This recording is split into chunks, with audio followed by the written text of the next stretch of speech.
Hoje eu tô aqui para conversar com vocês sobre um caso onde uma mulher no Brasil foi parar na hemodiálise logo depois de fazer um alisamento capilar. Meu nome é Vitor Infante, eu sou doutor em ciências farmacêuticas, minha ênfase é cosmético, pele, eu sou pesquisador na Alemanha. E antes de vocês virem esse vídeo, por favor, se inscrevam no canal, curtam, compartilhem, comenta. Antes da gente começar a falar da ciência em si, eu queria falar para você que tá aí pensando em comentar assim, meu Deus, por que as pessoas elas ainda fazem alisamento?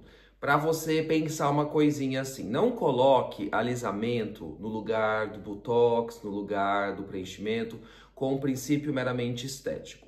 A gente precisa fazer um recorte que passa pela situação das vulnerabilidades sociais e de como algumas pessoas elas são forçadas a fazer até mesmo o alisamento para conseguir se adequar a um sistema que fala para elas que o cabelo delas não deveria ser daquela forma, para que elas consigam até mesmo um emprego. Isso é de uma violência imensa, para vocês lembrarem que não é meramente estético. Para fazer esse vídeo, eu me baseei em alguns artigos que eu vou deixar aqui embaixo na legenda para vocês. E também conversei com uma pesquisadora excelente, que eu adoro, né? Uma colega pesquisadora, que é a Ana, da PUC do Rio. A Ana tem um trabalho incrível sobre também a parte de popularização da ciência cosmética. E a gente trocou algumas figurinhas para conversar. Os fatos foram o seguinte. A moça em Fortaleza foi fazer uma progressiva e ela usou um produto que tinha ácido glicoxílico. Ele tem uma capacidade de fazer o cabelo ficar liso. Vamos colocar dessa forma assim para a gente não entrar muito nos mecanismos de ação dos alisantes, que não é algo que eu quero falar aqui hoje, eu quero falar mais sobre a segurança. Vou fazer um outro vídeo só sobre mecanismos de ação de alisante, mas isso vem para depois, tá bom? Ela fez essa escova, ela começou a sentir dores na região, né? Também ardeu muito, como se fosse uma irritação local. E logo depois, algumas horas depois, ela começou a sentir dor nas costas, aqui na região dos rins, e ela tomou anti-inflamatório, o que é pior. Então, gente, quando vocês forem fazer algum tipo de alisamento capilar e vocês sentirem dor na região dos rins, não tome anti-inflamatório. Procure algum médico e converse com ele que você fez esse tipo de procedimento, que você viu que pode estar acontecendo isso, tá? Por que eu falo para não tomar anti-inflamatório? Porque alguns deles, né, podem ter ou metabolização, ou então mesmo excreção, de forma renal. E isso pode ser bem problemático, você pode agravar a situação que já não está tão boa. E aí, então, ela depois teve que fazer hemodiálise, porque o que aconteceu? Era como se ela tivesse uma lesão aguda no rim por conta do excesso de cristais de oxalato. A gente vai chegar lá, vou explicar para vocês. Mas vamos contar a história um pouco dos alisantes e a Anvisa. Eu conversei com a Ana, né? E a Anvisa, ela já tem, né, uma norma que já foi revista algumas vezes para falar quais são os ingredientes que podem ou não podem constar nos nossos produtos alisantes. A norma ela já foi vista em 2020, depois ela veio para 2022 atualizada. E ali tem todos os permitidos e liberados. E um produto que tenha ácido glicoxílico pode ter o nome de alisante. É importante falar isso. A Anvisa ela não necessariamente proíbe, até porque você pode usar o ácido glicoxílico para outras funções em menores concentrações. Não é completamente proibido, mas ele não pode estar em alisante, mas a quantidade de produtos no Brasil de alisantes que são batizados não está escrito. E isso aqui, gente, começa a vir já aquelas problemáticas que eu falei no começo do vídeo, de questões que vão entrar aqui, recortes sociais, recortes raciais, recortes que a gente tem que levar em consideração e que por isso eu acho que assim, esse ingrediente ele precisa ser repensado e tudo mais, mas mais que isso, a fiscalização precisa ser um pouco maior nos salões. E assim, vocês vão ter que me desculpar, profissionais que estão aí, que fazem alisamento, cuidado, porque vocês também estão expostos a isso, tá? Também uma outra coisa, quando em 2022 falou assim, ó, não pode ter mais ácido glicoxílico como alisante, alguns produtos, alguns lotes de produtos já estavam sendo comercializados com ele com um nome um pouco diferente, porque ele pode estar complexado com algumas proteínas, alguma coisa assim, né? Ou então aminoácidos. E ainda existia a comercialização desses produtos. Mas mais que isso, é a gente conseguir coletar a informação de que como estão os produtos nos salões de beleza. Porque é aqui que está um problema grande. Muitos produtos de alisamento capilar podem estar batizados e não necessariamente eles são o que está ali na composição. Então fica complicado saber, né? E aí tem uma coisa também que a gente estava discutindo, eu e a Ana, que às vezes pode até chegar e falar para você assim, falar, vamos usar um condicionador aqui e tal, e usa aquele produto que deixa seu cabelo super liso. Aquilo ali tá batizado, tá? O condicionador pode ajudar, lógico, a desembaraçar e deixar o cabelo condicionado, mas ele não alisa. Então, se o seu condicionador ali da tua cabeleireira tá alisando teu cabelo, sinto informar. E por que eu decidi fazer esse vídeo um pouco mais longo? Hoje eu não queria explicar qual que é a ação de alisamento desse ingrediente, como que ele faz, porque eu quero depois fazer um vídeo só sobre os alisantes.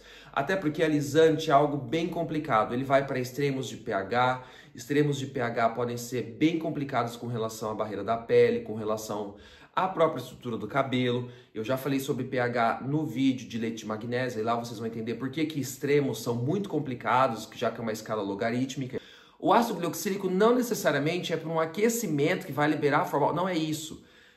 Como que a gente tem percebido, pensado no mecanismo que acabou levando essa mulher à hemodiálise no Brasil com relação a esse ingrediente? Veja, há vários relatos na literatura, e eu vou deixar vários aqui para vocês verem, sobre o uso de produtos alisantes, para alisantes capilares, com ácido glicoxílico e lesão renal aguda por conta da formação de cristais de oxalato. Tem bastante caso na literatura, e assim, só quando a gente vai pensar em ciência, esse negócio de relato de caso é sempre o mais básico, porque é uma coisa meio assim, eu tô vendo isso aqui, tô relacionando com isso, mas eu não tô dando um porquê, como, onde e quem, entende? É bem básico, mas não deixa de ser algo que pipocou nos últimos anos, então tem aparecido muito. E até então não tínhamos visto no Brasil. Esse é um primeiro caso que eu não vi se tem publicação ainda, não vi publicação, então acho que não saiu ainda literatura científica, mas a gente tem na mídia jornalística isso sendo colocado. Porque não tem casos clínicos do Brasil na literatura que não necessariamente estava acontecendo. Pode ser que os médicos não estavam atualizados, os médicos não sabiam, muitas vezes não chegava até um médico especializado, né, que vai ser um nefrologista para falar sobre isso, e aí acabava que isso podia passar, ou então mesmo os médicos não teriam tempo para escrever um caso clínico e publicar numa revista científica, porque isso toma tempo, né? Mas aí um grupo francês decidiu fazer um trabalho com isso, e eles usaram modelos animais para fazer esse trabalho. Então, o que eles estão propondo aqui? Eles estão propondo um estudo toxicológico para entender como que ingredientes podem levar à formação de cristais de oxalato. E se podem. Talvez uma notícia interessante, que um dos casos clínicos que eles observaram, a mulher tinha feito 3 vezes esse alisamento com ácido glicoxílico, né, com produto com ácido glicoxílico, e nessas 3 vezes ela teve esses problemas, mas depois melhorou. Então são situações agudas, situações que acontecem e podem passar. Então quando você tira o agressor, né, de certa forma, que vai ser aqui o ácido glicoxílico, pode passar, mas é aí que tá. Esse pode passar, pode não passar também. Dependendo do estágio, dependendo de como que é essa agudização, né, esse efeito agudo, isso pode levar a um dano muito grave. Então esse é um ponto aqui que tem que ficar ali olhando. Então por isso que aqui ela chegou, por isso que no caso do Brasil ela chegou a precisar de uma hemodiálise até, por conta também que a gente está falando de uma situação onde ela acabou tomando alguns anti-inflamatórios e isso piorou ainda mais a situação. Então, automedicação, gente, não é brincadeira, tá bom? Você não pode vender medicamento em mercado, né? Porque vende nos Estados Unidos. Tá bom, ótimo, parabéns, vai morar lá e fica lá sem sistema de saúde. Vai lá, gente, vai lá. Mas vocês não vão conseguir, tá? Porque você é tudo latina. Você é latina, tá? Você é brasileiro, é latina sim. Meu Deus! Eles pegaram e fizeram o seguinte, eles pegaram modelos animais, e nesses modelos animais eles analisaram 4 situações diferentes. Eles analisaram um controle, um modelo onde você aplica ácido glicólico, e a gente vai chegar lá porque ele é muito parecido com ácido glicoxílico na molécula, e por isso eles queriam dar uma olhada se isso poderia ter uma relação, uma vez que ácido glicólico está em muitos dos nossos produtos cosméticos. Um ácido glioxílico, também utilizaram um creme desses alisantes que tem ácido glioxílico. Tanto a solução do ácido glioxílico como do ácido glicólico estavam a 10%. Eles aplicaram 1 grama do produto de forma tópica no mesmo dia, com 6 horas de intervalo, tá? E foi isso que foi utilizado e fizeram uma massagem de 3 minutos. Eu já vim aqui falar, Vitor, mas um dos problemas aqui do estudo é que isso não é a condição real. A gente não aplica na cabeça das pessoas o creme e faz uma massagem. Mas é aí que tá, a gente não quer alisar o pelo do rato, né? O pelo do rato já é liso, não é isso que a gente tá querendo fazer aqui, meu anjo, não é isso que a gente quer provar. Quando a gente vai fazer um estudo toxicológico, a gente tem que colocar, às vezes, as condições um pouco mais agressivas para a gente ver se vai ter algum tipo de resposta. Porque se nas situações mais agressivas, assim, que é aplicar direto, você não tiver resposta, então isso é um bom sinal, na verdade, para a segurança do ingrediente. O que está sendo feito aqui, na verdade, bom, se eu aplicar direto, fizer uma massagem nessa quantidade de produto, nessa concentração, tarará, tarará, tarará, pode trazer algum tipo de resposta danosa para esses animais e, consequentemente, poderia trazer para a gente? É isso que eles querem ver. E aí eles fizeram alguns controles de saúde renal, como creatinina no sangue, ureia, e foram ver os cristais de oxalato formados na urina. Com o controle nada aconteceu, obviamente porque era um controle.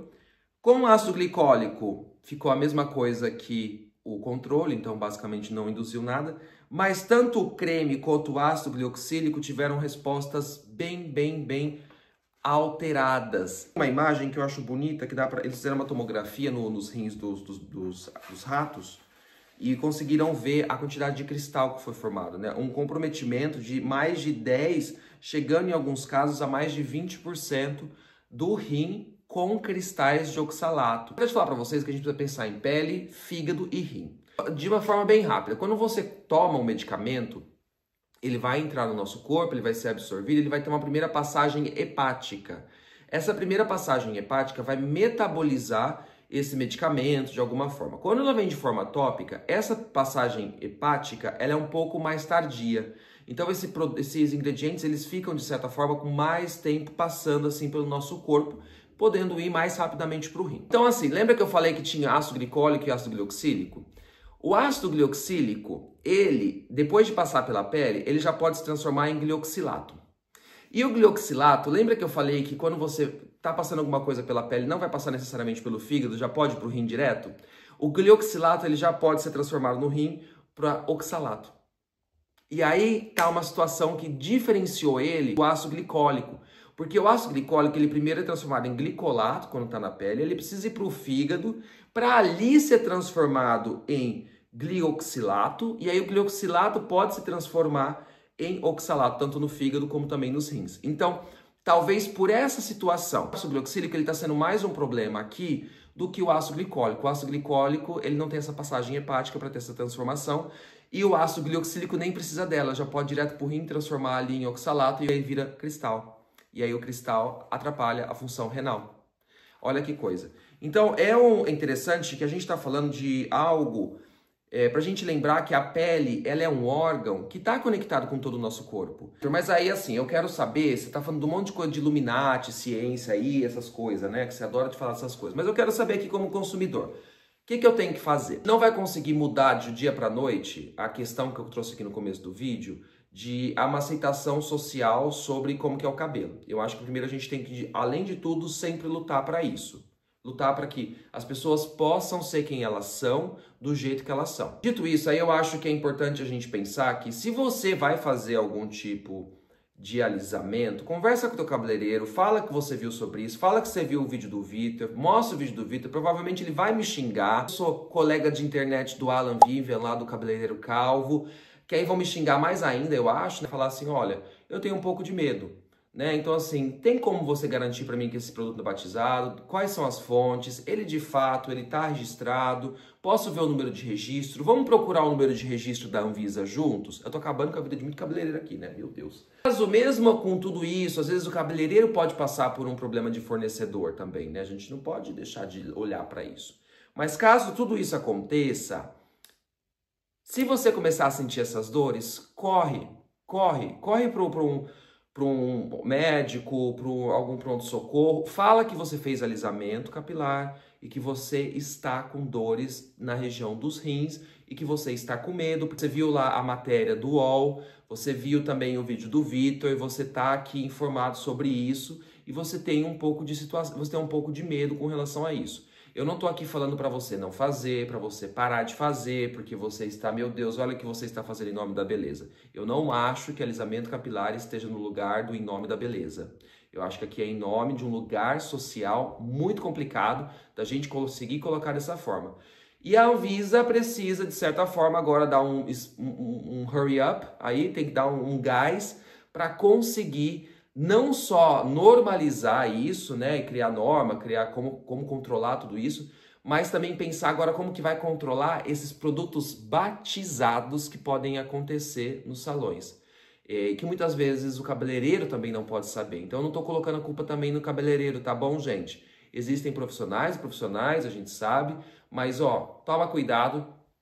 E você, profissional também, que faz o procedimento, né? Toma cuidado também, porque você também vai estar exposta com esses ingredientes. Vamos, então, tentar ver como que isso vai andar agora. Quando eu tiver novas notícias, eu trago aqui ou no meu Instagram. É isso. Curte, compartilha e comenta, manda pro teu cabeleireiro. E quem tiver dúvida pode me mandar lá no Instagram. Não necessariamente eu vou responder muito rápido, mas eu sempre tento conversar com vocês de uma forma mais dinâmica por lá, porque é mais rápida, é uma rede mais rápida, tá bom? Um beijo, gente. Até mais.